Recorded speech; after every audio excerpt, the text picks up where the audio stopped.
a really important first step when we're incorporating mindfulness into our daily lives is to just think about what that would look like for you. So when I meet with people individually, I often just kind of talk to them about what does mindfulness mean to you at first, and what would it look like if you were to incorporate more of that into your life. This is a lot more important than some of us think because we're busy, right? We've got a lot of stuff going on in our lives. It's just the nature living in this Western world.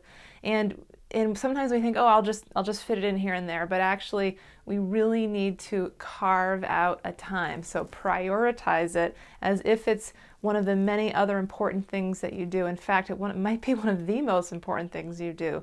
I know it is for me because I have a very busy life. I help raise my 2 young kids. I'm with them a lot. I do this work obviously, and I'm also in school. So I have to create time to pause every morning. I try to do it in the middle of the day and in the evening too, even if it's just a few minutes here and there. And this helps keep me balanced, keeps me centered, keeps me sane, to be honest. So begin to think about that now. What would it look like if you were to incorporate pauses into your day? Or what would it look like if you were to, say, start with a practice at home? So do you have a space? Would you do it in the morning or the evening? Would you listen to music, or would you listen to a guided meditation of some kind? Of course, I have some on my podcast called The Courageous Path, SoundCloud, iTunes. They're free. I have a bunch of different guided meditations of different lengths. There's also some great apps out there, Calm, Insight Timer, Headspace. I've heard good things about those, and I've used a few of those myself. Some people find it really helpful to have that guided meditation to remind them to come back to their thoughts.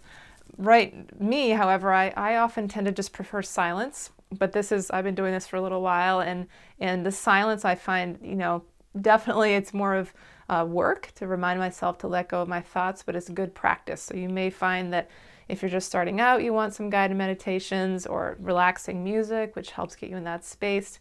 Some of you may prefer just silence. So experiment. So then think about, okay, do I need to let anybody else know in my life, a partner, my kids, that I'm going to be doing this, and it'd be great to have some quiet and just set aside that time. How long are you going to do it for? Start with maybe 5 minutes. If you feel like all you can do, that's better than nothing, right? And maybe, say you're just going to try it for tomorrow. Make that commitment right now. Just tomorrow, I'm going to try it, see how it goes. And then maybe you'll want to do it again because you'll feel so good. So creating this plan is really important. I think that if you start by creating the time in the morning or the evening at home, that really sets the tone for your day if it's in the morning. And it also allows you to, unwind at the end of your day, letting go of all the stuff you've been working on or been picking up energetically throughout your day. And that's your core. That's your habit changing practice, right? But during the moments throughout your day, especially if you're in a high stress job, you're going to probably want to carve out times for pauses. So think about that too. Maybe you start with that. Maybe you start with that morning or evening dedicated time at home. But the goal ideally would be to move to a place where you're doing a practice at home, maybe morning, maybe evening, maybe one or the other, not both. Maybe it is both. And taking pauses in the middle of your day, which may be intentional pauses, like, at 12 o'clock, I quiet my mind, I go for a walk, or maybe you put reminders in your phone every hour just to pause and breathe, or you put Post-its up in places that say something that feels good when you look at it, like a reminder that says pause or time for stillness. I find that when I have put, meditate, I just see that word and I get annoyed because I feel like it's something else I feel like I should be doing. So make it be something that feels good when you look at it.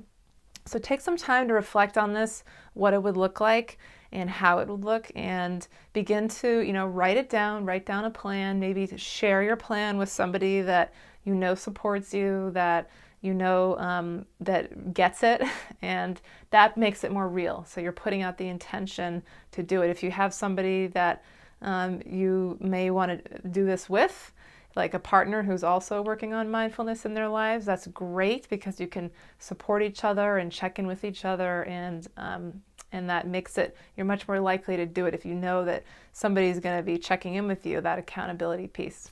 So I hope that helps as you get started, and have fun with it, right? It's supposed to be fun, and you'll find that you just feel better after doing it. Thanks, everybody.